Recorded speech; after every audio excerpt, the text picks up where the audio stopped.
All right, folks, welcome once again to the next episode in the Red Delta Project podcast, helping you maximize your potential with minimalist approaches to diet and exercise. As always, I'm Matt Schifferly, founder of the Red Delta Project. In today's episode, I have a very special treat for you because I'm meeting with my good buddy here, Jake Gay. He has recently been going through a bit of a personal transformation in his life and his fitness and his approach to training clients. The reason why I wanted to bring him on is because well, so many things here at Red Delta Project are, yes, we're about getting stronger and leaner and healthier and calisthenics and all these sorts of things. The real reason why Red Delta Project was created was to help you, dear listener, break free of dogmatic rules and approaches that are holding you back and creating a lot of stress, mental, emotional, and physical stress, which is very common within our fitness culture because everywhere you look, there are people, or even yourself, making up rules saying, this is the one way you have to do things. And when we stick to that straight and narrow and don't give ourselves the ability to evolve, grow, and change, it not only handicaps your results, but it also significantly compromises your health and your quality of life. Now, Jake's experience is not too common because most people just either quit or they say, I'm just going to suffer through it and do, quote, the right thing. So, Jake, I wanted to humbly extend a big debt of gratitude for your time here. Thank you so much for coming on. And please give us the 411 on how this transformation started to happen for you. Well, first, obviously, thank you for inviting me on here once again.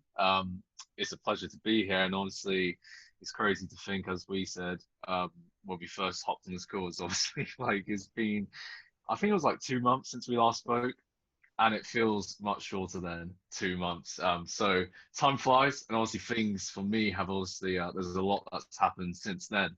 In fact, when I was actually talking to you then, there was the stuff in my head going on with like the transition, like the thought of it, because obviously for me, starting my YouTube channel was JG Calisthenics.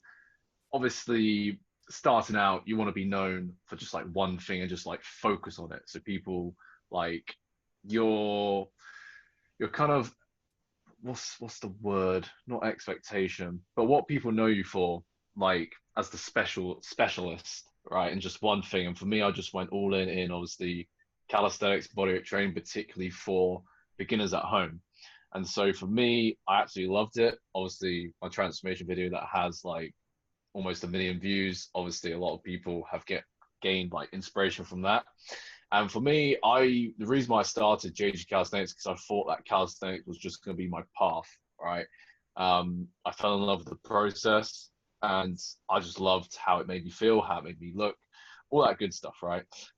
It's only been like the last couple of months, feedback from myself and also feedback from clients is how kind of beginning to realize that calisthenics, in order for me to grow in the way in which I want to grow for myself and also people who support me online, obviously initially JG Calisthenics, now Jake Gay Fitness, right, is obviously not just being capped to calisthenics, because I found that for me, the better I got with my body weight and like the more advanced progressions, the more limited I felt long term. Do you know what I mean? Because of course, as we spoke about, the very elite levels of calisthenic strength requires a lot of stress on the body and the joints, and so obviously as a consequence, like there can be a bigger injury risk if you're not careful. Obviously, I know a lot of people who haven't got injured.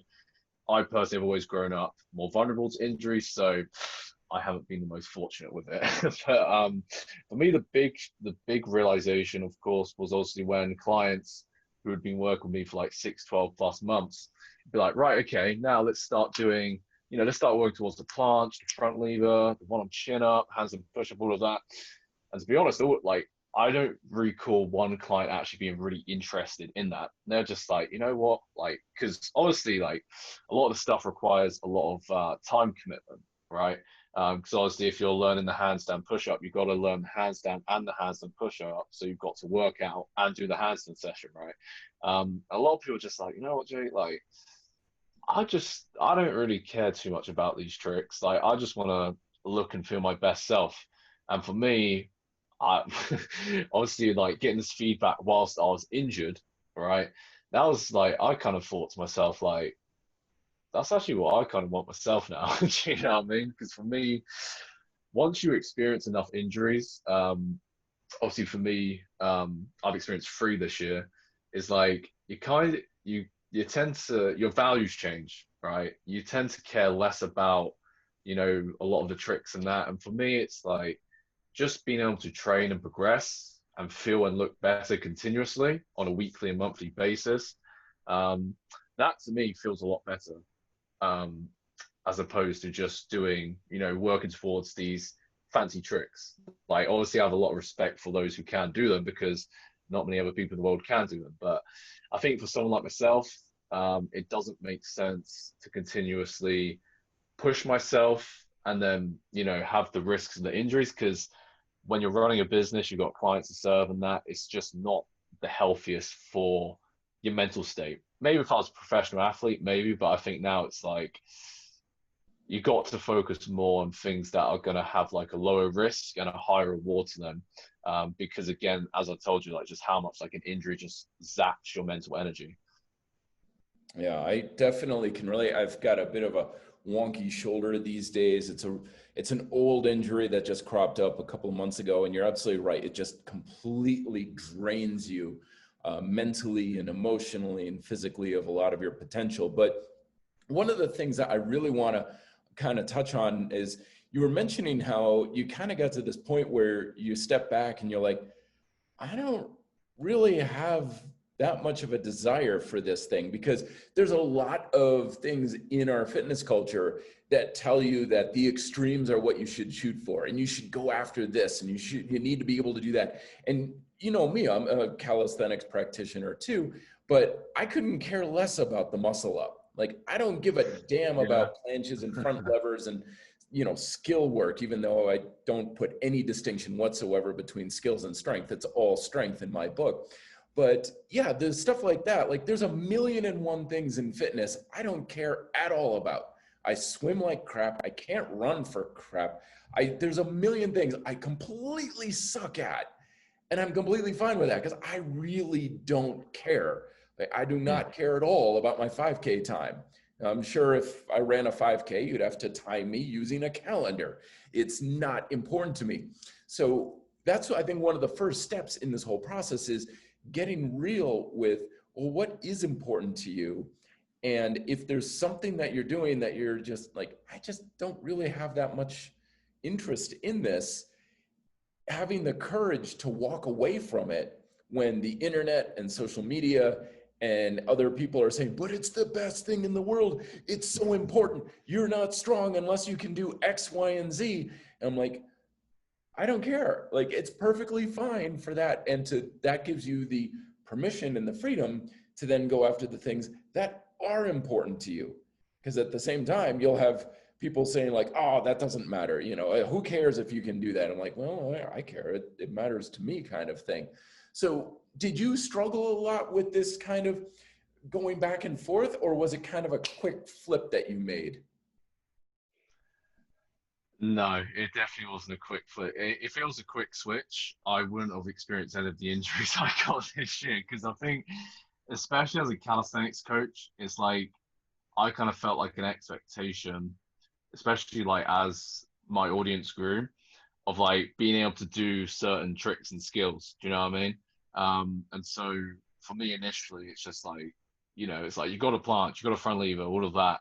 And there are certain, like a lot of skills I've ticked off, like the handstand, doing like, push-ups with your feet off the floor. All pretty cool stuff that I'm glad I've achieved because of like the way it makes you feel, like feeling like a superhuman. But like some of the other stuff, as I spoke to you about, obviously early this year, if I highlight all the injuries, obviously the concussion from doing handstand push-ups on gymnastic rings. Again, if unless you're a gymnast, like there's many other exercises that have a much lower risk and higher reward to it. The one-arm chin-up, I got golfer's elbow, which again kind of made me reevaluate my goals of like being unattached to calisthenics. I kind of just realized like, well, if I just do pull-ups and weighted pull-ups and weighted chin-ups and all of that, like it's going to be more efficient. I'm probably going to build more strength that's more applicable to other sports and such because of like the efficiency of the loading. And also you're going to build a lot more muscle mass from it, which is obviously like what we all want, right? And also the one I'm recovering from right now is obviously overstretching in the front split because I just got impatient with it. Now obviously if you are patient with the front split, now obviously you're not going to snap your hip like I did. But for me it just became so just being attached to calisthenics and just wanting to like achieve these certain goals in order to be seen a certain way. Whereas like for me, I found that like with these injuries, what's taught me is like a lot of the stuff we train for typically is based on like how like it's the perception of like the look. Like we want to look a certain way. Like we want people to walk in the gym and like see us flipping on bars so we look cool and all of that. But I think for most of us, especially people obviously watching this podcast, is like most people into bettering their health and fitness and their lifestyle because of how it makes them feel. Do you know what I mean? It's like the reason why someone wants to build muscle mass isn't just to look better, but because it's going to make them feel better. It's going to make them feel more confident, right? It's like helping I don't know, like a 60-year-old client fix their back pain. It's going to help them feel better. It's going to improve the quality of their life. And I think when obviously people have reached out to me asking for support on, using fitness and bodyweight training as a tool to enhance their life rather than being able to just do a trick, right? That's where for me I found like, right, if I just detach from a certain business name and just operate under the name I was born with, Jake Gay, it's like I'm not restricted to what I could do now. I mean, for me, I actually feel now since rebranding, a lot of the stuff I do calisthenics bodyweight training wise is better because I'm not just thinking calisthenics. I'm thinking how I can help transform their life in terms of habits, mindset, and anything else. Because as we know, like a true transformation physically and mentally for someone to adhere to a healthy style of living for life goes way beyond just like one style of fitness. It's the mental side of things. It's the habits, as we said. And it's just being able to stick to something consistently. And for me, just like the injuries I've been incurring, it's like, I mean, I could hop back into like the advanced calisthenics stuff if I wanted to, but just with like how much injuries set you back, how much it plays a toll on your head and your progress, I'm just much more interested now in just training in a way that is much lower risk and higher reward in terms of like what I actually want in terms of like bettering my physique and improving how I feel and the overall quality of my life. Do you know what I mean? Oh, I'm totally picking up on that vibe 100%. I mean, that is what Delta represents, man. That's the whole representation of RDP is Delta represents getting the most from the least. I even said in my tagline at the beginning of this podcast. So that's why I've always kind of gone with, yeah, elite. I think the idea is this eliteness in our fitness culture is very prevalent, and that there's no sense in trying unless you can be elite level body fat percentage, super low, or elite level of skills and elite level of strength and stuff. And elite is great, but what people often forget is that elite is always reserved for the 1%. Like it's a bell curve. And it's the people where like they're actually paid to do that. yeah, Like the professional they've got the right athletes. genetics, they've got the resiliency, they started off really, I mean, to be elite is extremely expensive. That's why when people say, I want the best way to get in shape, I'm like, no problem at all. Move down here to Colorado Springs. That's the Olympic Training Center. Go and live there. Because I've been there. You can train it. You can tour the Olympic Training Center. And you literally live there. And you have a staff of people on hand and foot 24/7 to feed you, to train you, to coach you, therapy, all the things that you need to be elite. And so I came to realize that when it comes to getting in shape, what holds us back isn't the fact that it's not about being elite. It's about getting the most from the least. Because if we wanted the most, go to the Olympic Springs Training Center and dedicate every waking moment to diet and exercise. But of course, most people are like, there's more to life than this, kind of thing. So that's why it's always about, well, how do I get the most from the least? Because there's a lot of things out there that are very effective, but they also come with a very high price tag to your body, to your mind, to your lifestyle and everything. And that's why I've always been, well, how do I get a good amount, but with a low price tag? And that's what Delta is all about. And it sounds like that's kind of where you're starting to reframe things. Like, yeah, getting a certain technique or an exercise is great, but for the cost to benefit, is it in alignment with what you personally want? And as you're experiencing as a coach, like in calisthenics, and I've talked to the Cavadlos about this too, and they're like, no one has ever asked me on how to become proficient at a human flag. Like, I've never had a client ask me to teach them how to do a muscle up. Like, it never happens, you know, but people assume they see them on the YouTube video doing these things. That's what they're all about. And it's like, no, I'm helping Mrs. Smith lose 15 pounds. And we're going to start off with doing some kettlebell swings or, you know, exactly. dumbbell work. It's like, that's what it is 90% of the time as a personal trainer and coach. So the most from the least is the way I've always operated. Now, when you were starting to make a change, when you did eventually change, like you officially made the switch to Jake Gay Fitness, how did that feel, my friend? I don't know, man, because it's like, obviously, I was always thinking about it for a while, and obviously, there wasn't too much of a feeling for it because I didn't actually talk about it. Like, basically, I took a week off after I burnt out, and I rebranded right after that, and then I started making videos under like my name, Jake Gay and Jake Gay Fitness, as opposed to JG Calisthenics. I feel for me, obviously initially, as you know, there's a bit of explaining I had to do in terms of people understanding my surname just being a surname and nothing else, right? And basically from there, after that, I just feel now just like just unattached from like a certain style of fitness. And it's like as I'm recovering from this injury right now, like I'm doing some bodyweight exercises and some weighted exercises because obviously, as you know, of an injury, you've got to do the exercises that don't irritate the injury. So for some body parts, weights feel better than body weight. So I just do weights in that case. Other cases, body weight feels better than weights. So I just do body weight. Whereas obviously initially what I've actually done in the past is only do body weight, even if it wasn't always the best tool for the job. And it's only just set me back further and hindered my progress, right? So for me, I'm just unattached. I'm just present now with my training.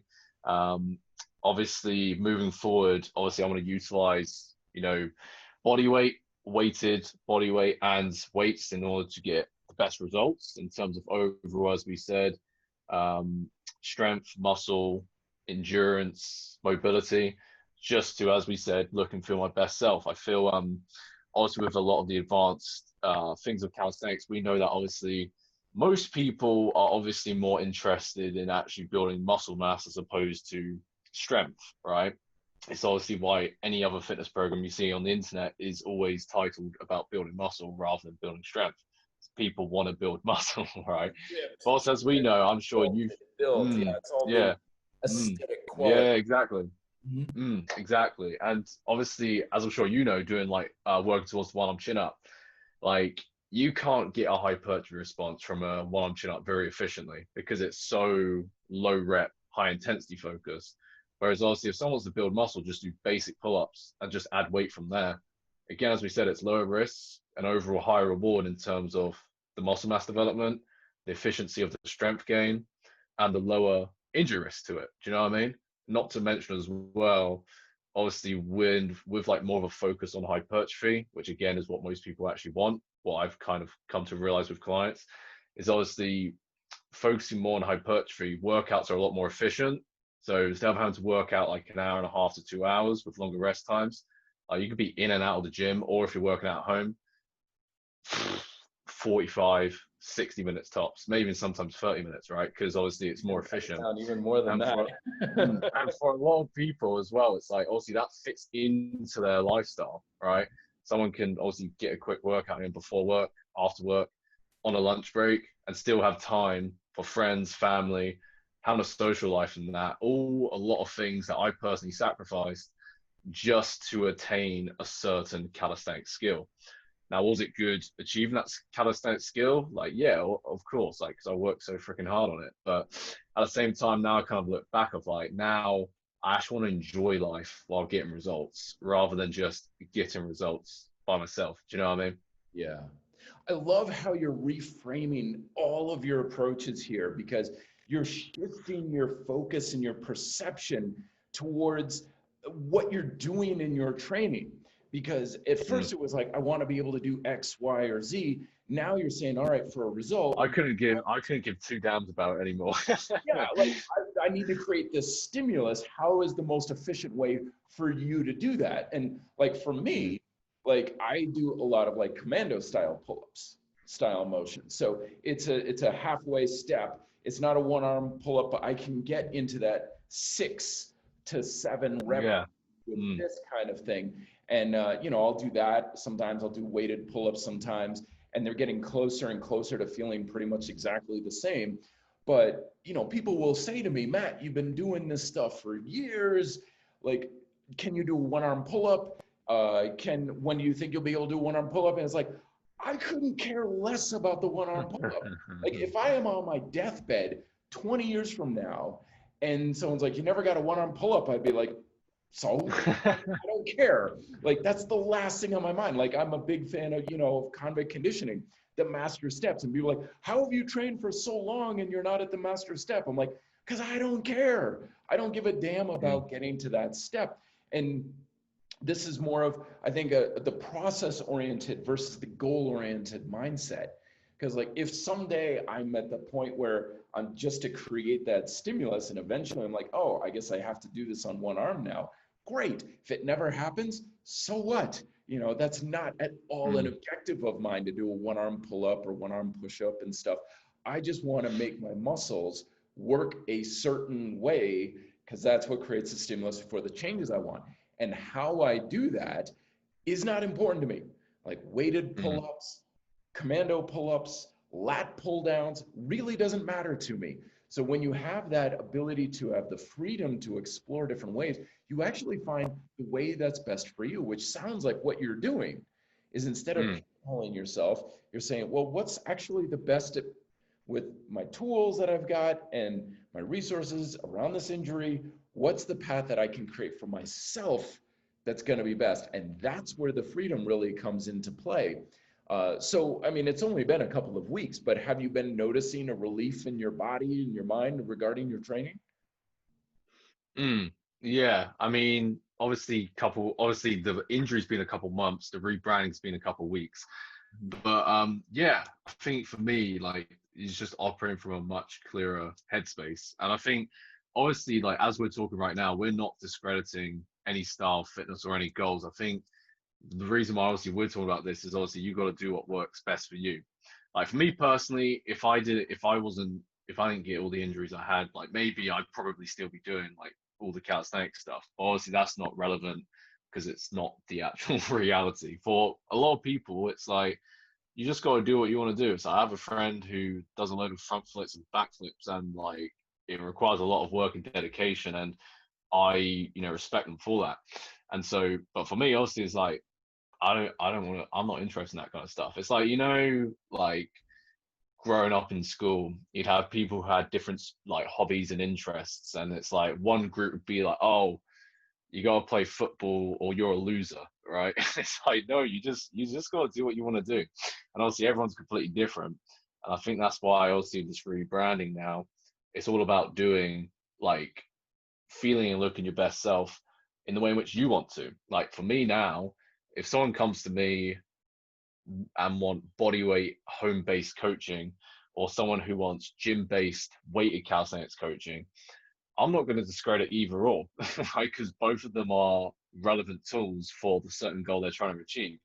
There's more than one way to skin a cat. It's just doing whichever one you actually want to do, as opposed to what you kind of feel that you have to do, right? As we said, as like bodyweight trainers ourselves, like we can feel very um, attached to certain like strength, like feats of strength, right?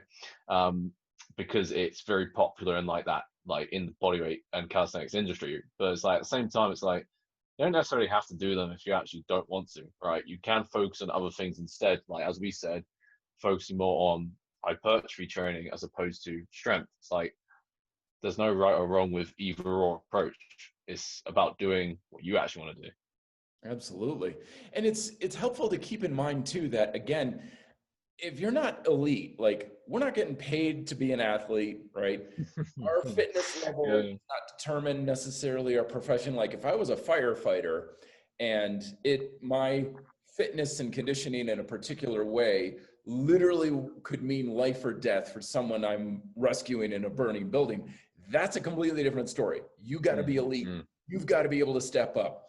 But for the vast majority of us, this whole fitness thing is a luxury item beyond basic health and well-being, which is a fairly low bar, relatively speaking. This stuff is just window dressing and icing on the cake. And I know that's going to upset some people because we attach our meaning and our self-worth to how much we can lift or how many push-ups we can do or something. But the fact of the matter is, this stuff really isn't that important if we do it a certain way in our life. No one cares. You know, the likes you get on Instagram are not yeah, at all a reliable feedback as to what's actually important in life or your life. So we have a lot of flexibility to pick and choose and do what we want. If we don't want to do something or we don't want to go in a certain direction, there is no reason why we have to conform to that dogmatic approach, because unless it's 100% necessary for your profession or your level of elite, you know, sport or whatever, it's not necessary at all. So there's no good reason to do it if you don't want to do it, is the bottom line that I want to really drive home to the listeners here, because forcing yourself to do things that you don't want to do or don't align for your mind, body, and lifestyle just because you think you have to do it, I'm telling you, chances are very good you probably don't have to do it. And so if you don't have to do it and you don't want to do it, there's no good reason to do it. Full stop. Yeah. And one more thing I wanted to ask too here, Jake, is I don't know if you've experienced this yet. It's been a couple of weeks, but I've done this kind of transformation many times in my life where I'd get stuck into a dogmatic approach and then I'd break free.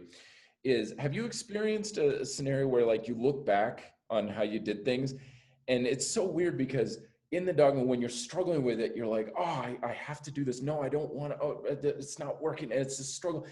Finally, you get out of that mental and emotional prison and you look back and you're almost like, why in the world was that so hard to break from?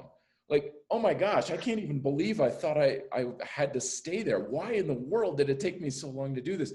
Are you there yet? Have you experienced that yet? yeah. For me, honestly, I had that when I injured my hip, uh, going too far in the front splits, because I think for me, it'd been several weeks. Like I was so bored of it, right? It's like I'll just be holding it. I'm just being like I'd much rather just do basic sets and reps to actually grow bigger and stronger legs as opposed to the flexibility side of things. Because I'd been working on it for so long, I didn't want to cut my losses. And I think for me, the reason I'm actually grateful for the injury is because it's what's allowed me to detach from all the other goals I had. Do you know what I mean? It's like getting that injury has made me realize like, nope, that's it. I've like I'm cutting my losses here. Do you know what I mean? I think a lot of it as well comes down to our identity. Whereas like the three injuries I've got related to like very extreme bodyweight exercises. Obviously, like you won't get injured like me if like you're more patient with it, right? But a lot of it's come from the identity. It's like if I just operated under the name I was born with as opposed to a business name and just one style fitness, I would just tell myself like with the handstand push-ups on rings, like dude, like you don't need to freaking do this, all right? It's like you're here to work out. You're not here, you know, to show off and get thousands of views on Instagram. So I can tell you, even doing them with people in the gym, people couldn't even care less, just despite how like what's the right word, aesthetic it may look, right? Obviously being upside down in gymnastic rings.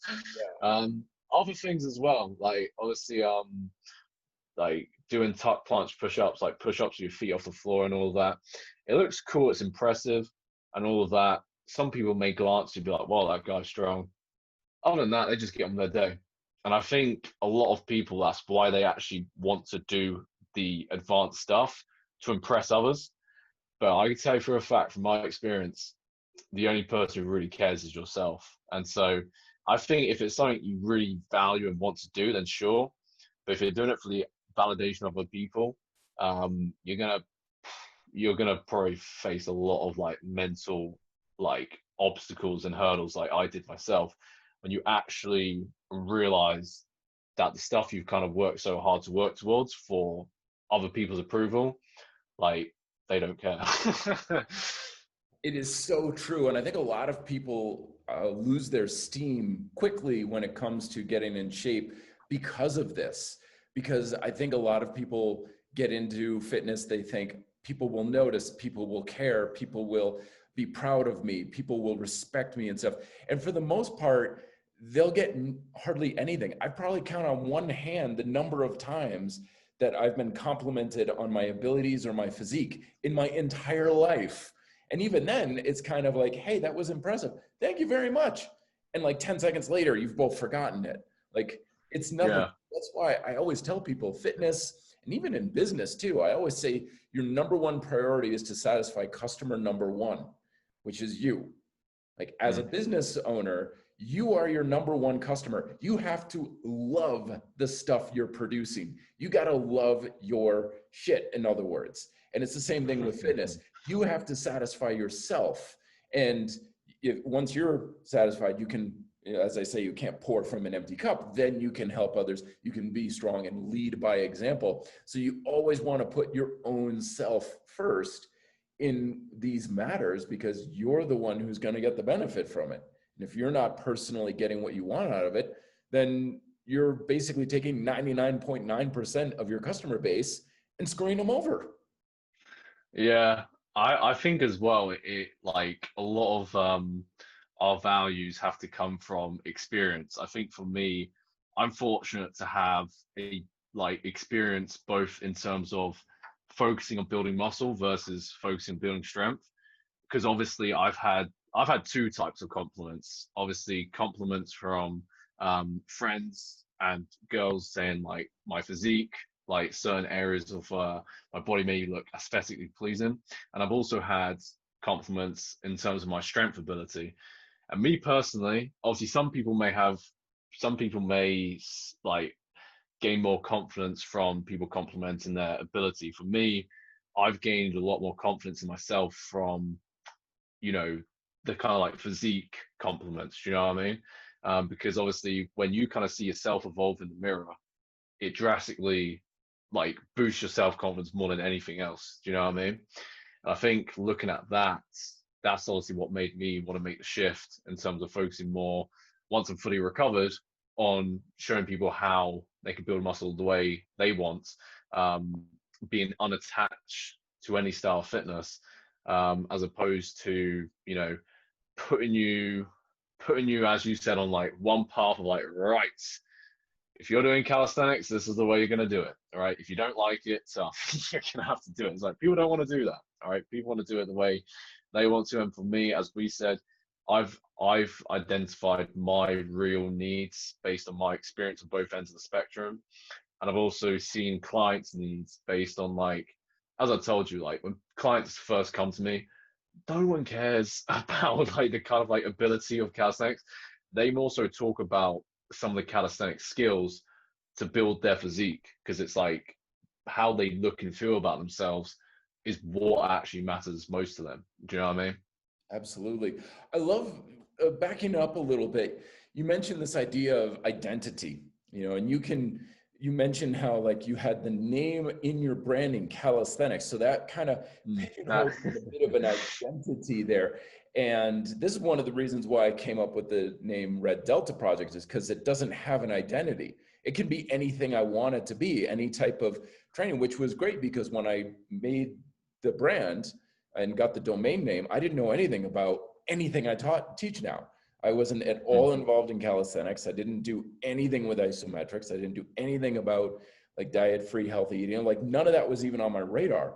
So it gives me the ability to be flexible with it. But I think one of the things that really pigeonholes people is when they take on these identities that go with their approaches. They'll say like, I'm a bodybuilder, I'm a CrossFitter, I'm a vegan, I'm a vegetarian, I do this, I'm this kind of person. I think that just cements us all the more into a dogmatic approach, because then it's about our personal identity getting cemented and fixed, and it doesn't allow us to branch out and grow. And I see this all the time where people struggle with this. They're like, I'm a vegetarian, I'm a vegetarian. This whole identity, and they've got like bumper stickers and t-shirts and stuff. And then they come to me and it's like they're in this personal crisis of, but I'm thinking of maybe getting some sushi in my diet or some fish. And it's like, they're doing this battle with their demons versus if they didn't have that. And they're like, yeah, I mostly eat plants and vegetable-based foods and stuff like that. But once in a while I'll have some fish, if I feel like it. It's no big deal. But it's that personal conflict that they're wrestling with because of the identity. So having a bit more of this, I wouldn't say meaningless, but how would you say? It's kind of like this, it's an identity. Obviously, it's your name. Like you're attached to a certain name. Like for me, I'm personally grateful I started with JG Calisthenics because of the simplicity of it. And obviously, if anyone came across my business or YouTube channel, they knew it was going to be about calisthenics. And honestly, I don't think I would have built my reputation if it wasn't for that. Whereas obviously now it's like, I just want to operate as Jake. I can't be attached to anything if I'm just Jake. Do you know what I mean? I think as well, like obviously, I did a full day in the life vlog. I uploaded a couple of days ago as we're talking right now. Actually, it was yesterday. And obviously the feedback's been much higher because it's like people are seeing me now as Jake as opposed to JG Calisthenics. And that's like the biggest thing that held me back. Because again, as I told you, like people struggle with a lot more things physically and mentally in terms of their health and fitness as to what holds them back. And the thing that holds them back is not that they can't do a push up or a pull up or a dip. It's what's holding them back mentally, whether it's binge eating, motivation, or anything like that. And for me, obviously calisthenics, I'll be like, oh, I can't really touch on that. It's like, I can only really help you with like, if you want to do a one leg squat or a one arm push up, yeah, maybe, but no, binge eating, no. Whereas now it's like, no, like that's a very important thing to address. Because again, it's like, if someone can't tackle their mental battles, like they're not going to get anywhere physically. Whereas obviously now, as I told you, if I'm just operating as Jake, I can support, anyone to the best degree possible. As I told you, whether it's bodyweight and calisthenics or anything outside of that, whether it was, as I told you, skinny fat, I have some clients who, go out socializing, obviously not as much right now because of COVID, but obviously combining, let's say, alcohol with their lifestyle, eating out, flexible dieting, all of that, which is very important for a healthy style of living. I couldn't really touch on it because I was just calisthenics. Whereas now I'm Jake. I serve people however I want now. And to circle back on this whole idea of how people perceive you and how people see you and wanting to earn respect and admiration and all these other external things. My experience has been that what people really want is authenticity.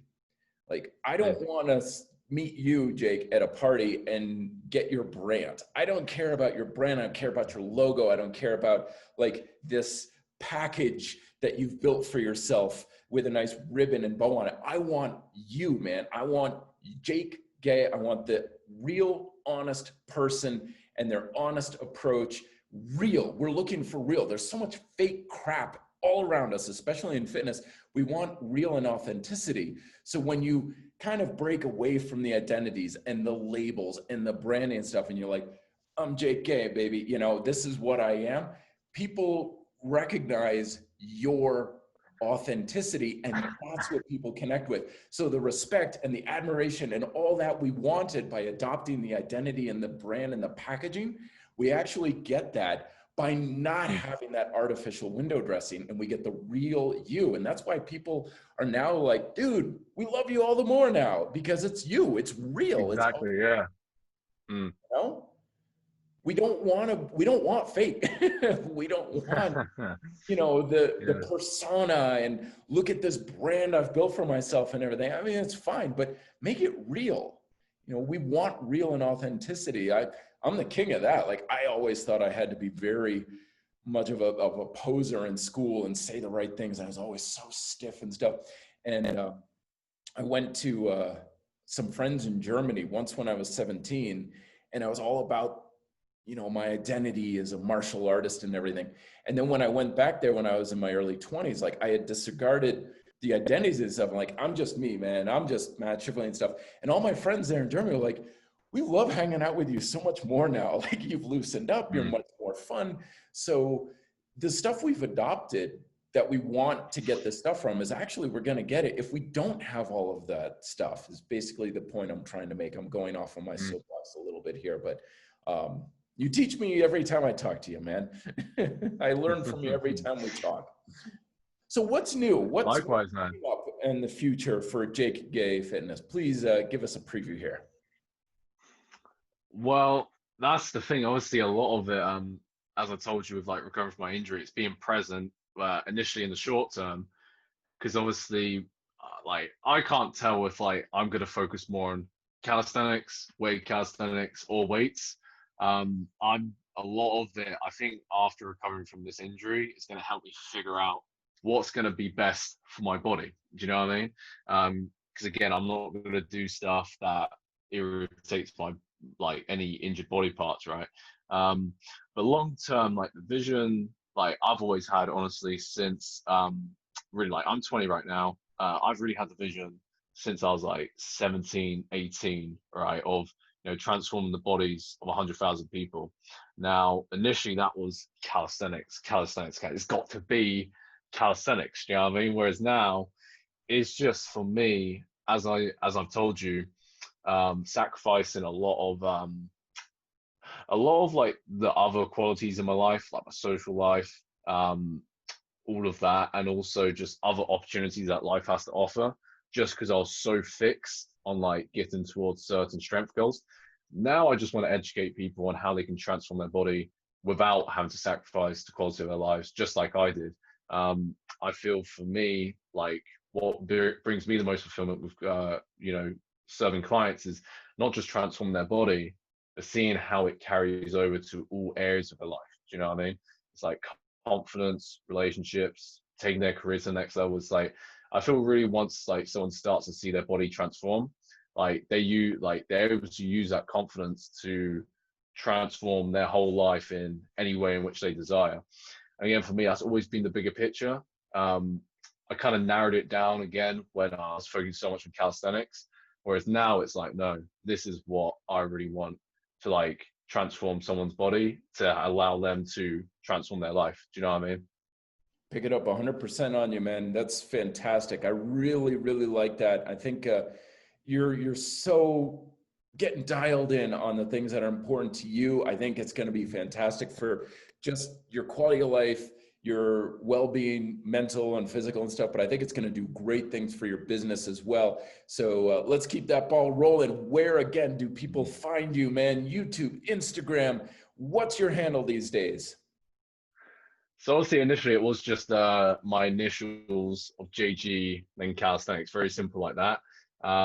Whereas now it's just my name. It's obviously on YouTube, it's just Jake Gay, Gay spelled Gay, and then Facebook is Jake Gay Fitness, Instagram is Jake Gay Fitness, a website is www.jakegayfitness.com. So very simple. I love it, man. Jay, I cannot thank you enough for coming on here on the RDP podcast, sharing your experience, sharing your example. Folks, this is not common to do what Jake has done here. It takes guts, it takes courage. And I mean, for someone to do that in their fitness approach to fitness, diet, and exercise takes a lot. Jake's coming at it from the perspective of also personal identity and identity of his business. So he's had a ton of friction and a ton of resistance to make this transformation happen, which I just give him all the respect. And I'm so proud of what he's done here. I can't even tell you. Please go check out his stuff. It's really, really good. It's fantastic. He's got fantastic YouTube videos and Instagram posting. Do you post every day on Instagram? Instagram's very quiet right now.